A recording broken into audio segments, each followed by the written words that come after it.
What's up once again guys, Hamster here, the TechRodent, and today yet another Xiaomi has landed for review, the Xiaomi Note. Priced at $155 US, this phone presents itself as a budget phablet for the masses. Let's see how it stacks up. Providing the brains to the beast is an octa-core MediaTek MT6592 with 8 Cortex-A7 cores that are clocked at a modest 1.7 GHz. An ARM Mali 450 MP4 handles the graphics processing, and we've got 2 GB of RAM for memory. You don't get much internal storage at 8 GB, but you can expand that with a microSD slot, and that's probably the idea with this phone. Finally, we've got a replaceable 3200 mAh battery that should give the phone a pretty good lifespan. Let's pop open the box for some quick unboxing. Nothing unfamiliar here with Xiaomi taking the same all-cardboard approach with the Xiaomi Note. First up, we have the Redmi Note in its own dedicated box. Below that, the micro USB cable and the user manual.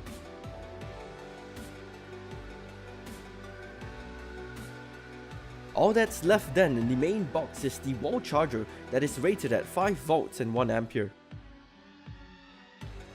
Handling the phone up front is the 5.5-inch IPS LCD display that has a 1280 by 720 resolution. The screen density is sufficient by all means, and the viewing angles and colors are pretty good, courtesy of IPS technology. Flanking the bottom is the touch capacitive keys that light up red. Certainly a welcome addition. Finally, above, the 5-megapixel front-facing camera, the earpiece, the notification light, and an array of sensors. Right off the phone is where you'll find both the power and volume buttons that both have a silver finish, with nothing notable on the left. The top is home to the 3.5mm headphone jack and a pinhole that has a noise-cancelling microphone inside it. Flipping it over, the micro USB port and the primary microphone. Finally, down the back we have the 13-megapixel camera, the LED flash below it, the Mi branding in a silver finish, and the speaker grille to the bottom left of that. I'm not really a fan of the glossy white finish that Xiaomi has gone with here, as it catches fingerprints quite quickly, and given that it's quite a big phone, the smooth and slippery back doesn't help to give a very reassuring grip. Removing the back cover gives you access to the 2 SIM card slots, the micro SD slot, and the battery. An important thing to take note is that the left SIM slot is capable of both 2G and 3G connectivity, while the right can only do 2G. Overall, the phone is really simple in terms of looks. It's not going to win you any beauty contests, but at the same time it isn't ugly either. In fact, it looks a lot like the bigger version of the Redmi 1S, albeit with a lot of the much needed upgrades and changes. I found ergonomics to be a bit difficult however, with the curves of the phone not really helping to facilitate a good solid grip, and of course the smooth slippery back doesn't quite help either. Powering the phone on, there isn't really any boot animation or chimes, as all you see throughout is just the Mi logo and powered by Android text. It could be an issue since the phone took close to 1 full minute to boot up, making it difficult to tell if it had frozen or not initially. As you'd expect from a Xiaomi phone, the Redmi Note runs on MIUI, which is Xiaomi's take on Android. There are 4 options when it comes to the lock screen, with the top of the ring launching the camera, right to messaging, left to the dialer, and bottom to unlock the phone. The default launcher doesn't have an app drawer, and as such all installed applications can be found by swiping around the home screen. As expected of an octa-core processor, navigating and getting around the phone is lag and hitch free. Checking out settings reveals that the phone's ROM is based off Android 4.2.2 Jelly Bean, and while I guess the phone didn't have any operation problems, I am just a little bit disappointed that it's not at least KitKat, especially since Lollipop is already available for some devices. Still, if Xiaomi's track record is to be considered, it shouldn't take long before it gets to taste some lollipops. The phone comes pre-installed with the standard array of Xiaomi apps and a good number of Google apps as well, with the only two non-standard apps being Facebook and Kingsoft Office. The Redmi Note scored a very respectable 32,540 in Antutu benchmark, and in 3D Mark scored 5,978 for iStorm Unlimited, 4,046 in iStorm Extreme, and 5,983 in iStorm. In Epic Citadel, the phone was unable to run ultra high quality settings, but in high quality scored an average of 57.8 FPS.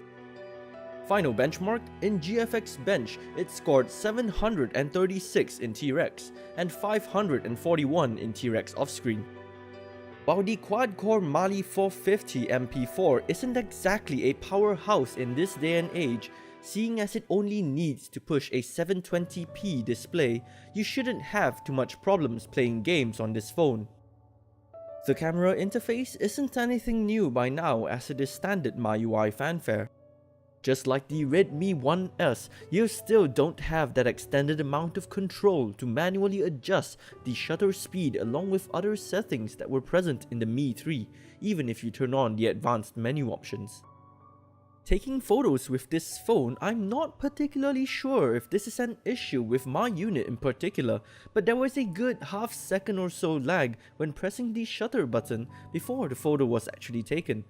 This means that if you were to move after hearing that shutter noise, thinking that you've already got the shot, you're more than likely to end up with a blurry photo. This issue is further accentuated when using the HDR mode, as HDR requires the camera to take two photos in quick succession, and if you do not manage to hold still during that time, even in bright daylight, you will end up with a weird photo with ghosting effects. This is perhaps both fortunate and unfortunate then, that photos taken via HDR don't really seem to give a lot of benefits, other than seemingly exposing the photos a little bit more than they should be. Moving on to image quality, aside from the quirk mentioned above, I found photos to actually look quite nice. While photos were a little bit underexposed, white balance was good, colors are nice and vibrant, details are present and quite sharp, and noise levels are kept to a good low. Perhaps then my only complaint would be the bokeh that the camera produces, as it looks quite messy. In low light photography, auto white balancing let up a little, with photos looking a bit colder and greener than they're supposed to, but other than that there was a good amount of exposure in auto mode. This time around, HDR did help to expose the photo a lot better, while turning on the flash just blew out my subject. Moving on to full night photography, unfortunately none of the modes did very well. In fact, regardless of the modes I chose, the photos came out looking almost too similar, being underexposed and dark, with handheld twilight being the strangest of them all as it looked the darkest.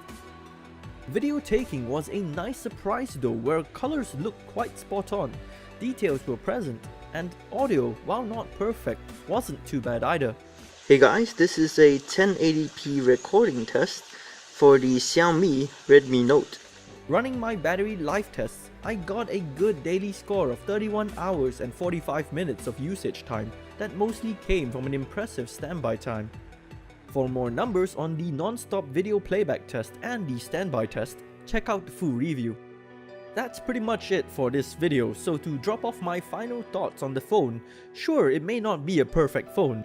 The visual design aesthetics may not be for everyone. The camera, while good, does fail in some aspects, but aside from that, if you're looking for a phablet on a budget that performs very reasonably well, I can definitely say that the Redmi Note should be on your shortlist.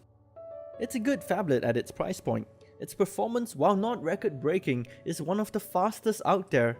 It's got a good screen on it, and not to mention, it's got a pretty good battery life to boot as well. Because of that, I give the Xiaomi Redmi Note an 8 out of 10. Before we wrap this up, here's some bonus footage of the Redmi Note with a rather pleasing custom rear back that I got for it. For further details like the audio output quality, the battery life numbers, and more thoughts on the phone, do check out my full review by clicking on the links around the video and in the description. As always, if you liked this review, want to see more or find it helpful, Give it a like, and if you have comments and questions about it, feel free to voice out in the comments. Thanks for watching guys, and I'll catch you guys later.